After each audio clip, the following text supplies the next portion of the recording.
You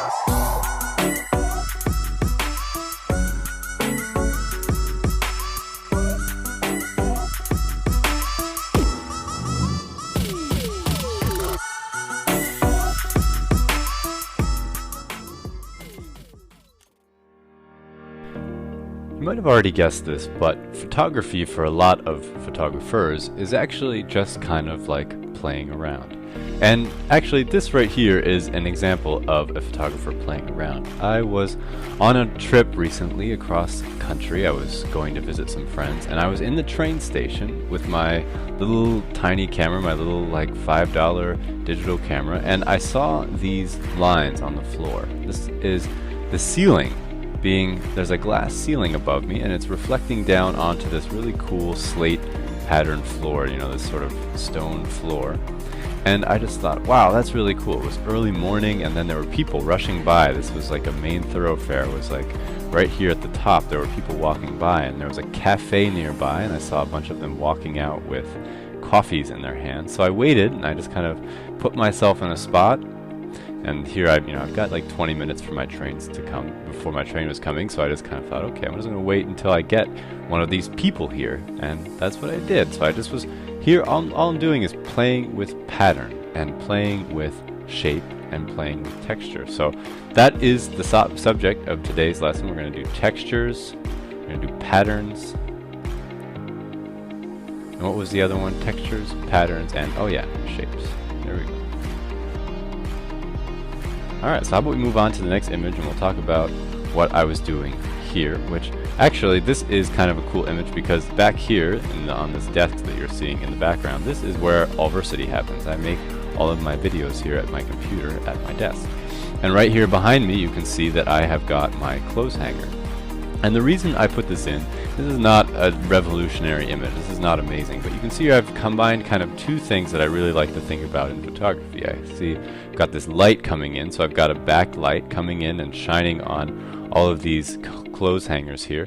Then I've just got all my shirts and stuff hanging up on there, and I kind of just like the way that this thing sort of repeats itself. And that's one of the great things about photography. You can look for repetition and make it sort of a part of your image. So you can see here I was just kind of playing with shape, I was playing with repetition, I was playing with pattern. You can see that the pattern sort of, there's some spots where the pattern kind of comes together, and then there's some spots where it falls apart. And you can see here there's lots of kind of cool shapes that are all sort of leading down to my table here, to my desk, and to my window. And that's something that you can do when you're working on your photography. You can think about the way that lines lead through your photograph, what things they meet along the way, and you can kind of try to line them up. Here we've got another example of repetition and shape and pattern, and here you can see we're walking along a canal, and for the life of me I wish that I would have put her head right here. This is my host mother.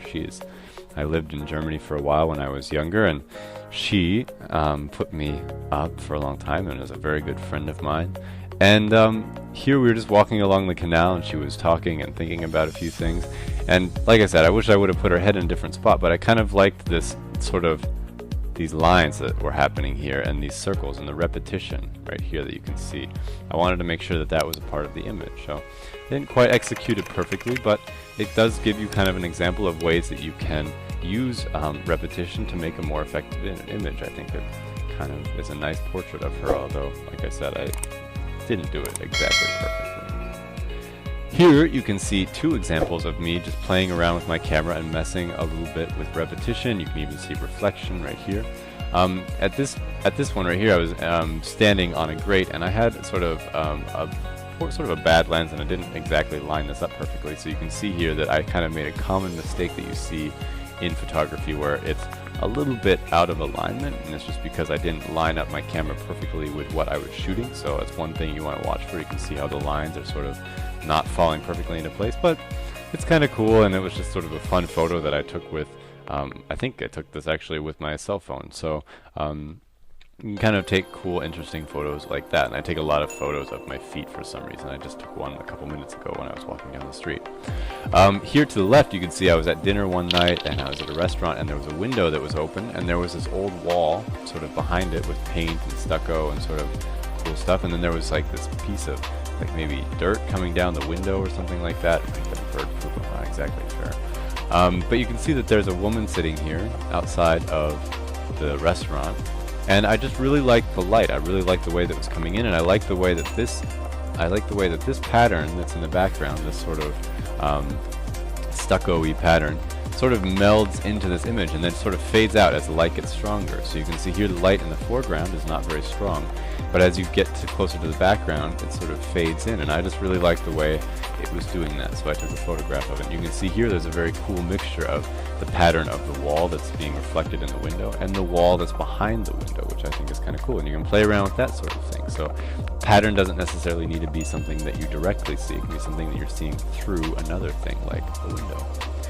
Here is another photograph of a window, and this is just an example of how you can use pattern and sort of repetition. You can see that this is basically creating a visual texture, although it's not really a texture per se, because if you were to put your hands on it, it would be, the water would wash away, or be able to reach outside of this train that I was riding in. But it's just a way of using the elements of this photograph to tell a story, and the story for this element was that I was riding in a train in southern England, and it was raining, and I wanted to say that, and that was it. I didn't really care about getting my train's focus or anything like that. I just wanted to have this rain water here on the window. Here you can see repetition happening again. This is because there was really little option in this case. I wanted to take a photograph of this light that was coming in from the side here. It was morning light shining in to this forest, and I really wanted to catch that, and I wanted to catch just the repetition of these trees. So that's a form of shape. You know, I wanted a very vertical, sort of repetitious surface here, and I wanted to kind of create a visual surface like that.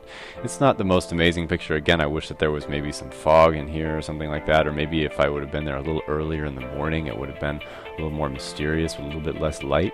But it kind of just shows you one way that you can look at it, because you could take this photo in many different ways, and this is maybe one of the better ways that you can capture this.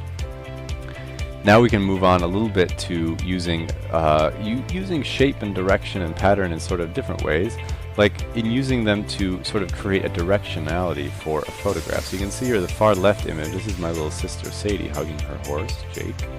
And you can see here the grass in the background is kind of all going in this direction to the left here. It's because the wind on this field always blows across to that way, in that direction. And then you can see the hair of her horse, Jake, is all sort of coming over like this, and you can see her hair is kind of going off in directions like that as well. And I just sort of liked the feeling of that directionality. I kind of I didn't maybe zoom in on it as close as I would now looking at it with some distance, but it's one way that you can kind of think about it. You want to look for patterns, even if they're very subtle and natural patterns like this. You know, how different would it look if her hair was going the other direction into his hair? It might not look quite as cool, but here you can see their hair both kind of going off to the one side.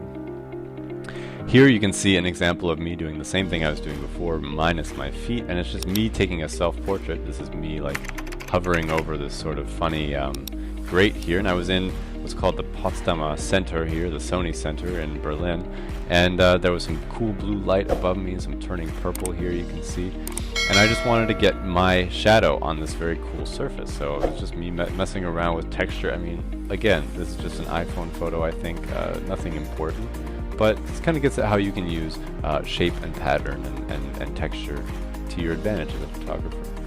Here you can see one of the very cool rules of photography at play. You've got 1, 2, 3 subjects. It always helps to have 3 people in your images, because 2 can kind of often feel a little bit static. But here we've got these 3 kids, and what I like about this image is just this sort of directionality of the grating that they're leaning up against, and they're looking down into a courtyard here, and you kind of have this nice kind of closed off image. You're using the composition to sort of make a box and have them look into it a little bit. Again, not the most amazing photograph, but it kind of captures a nice evening. We were all sitting out on the deck upstairs and at a friend's house, and the kids were playing in the yard, and it just kind of looks nice. And again, you can kind of be on the lookout for shapes and patterns when you're doing images like this even. It doesn't have to be just really artistic, fancy stuff.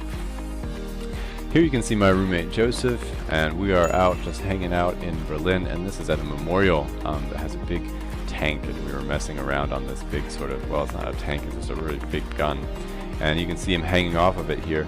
And this is just kind of using shape again. I kind of wanted to make a connection between the ground and the barrel of this gun and kind of give it some size, give it some perspective. You can see how big it is. He's sticking his whole hand inside of that. And I kind of also like, one of the things about this that I like is this sort of triangle that you can kind of see being created right here. There's sort of a triangle in the middle, and then you've got another triangle over here kind of in your composition. And triangles can sometimes look very good. It kind of, you can actually see that there's even a triangle right up here. And so they all kind of have this sort of feeling of kind of closure in a way, or there's sort of a compactness to the image that is kind of cool. And you can also see that you have this element coming out this way, and he is looking that way. Another question that you might ask yourself when you're looking at images like that is, how would it look different if he was looking that way? Do you think it would have the same impact, or do you think it would be as interesting? So that's just another image that kind of shows you an example of shape more in this case. Alright, so that was your lesson about shape and pattern and all those sort of good things. You can come check out more videos and learn more about photography and learn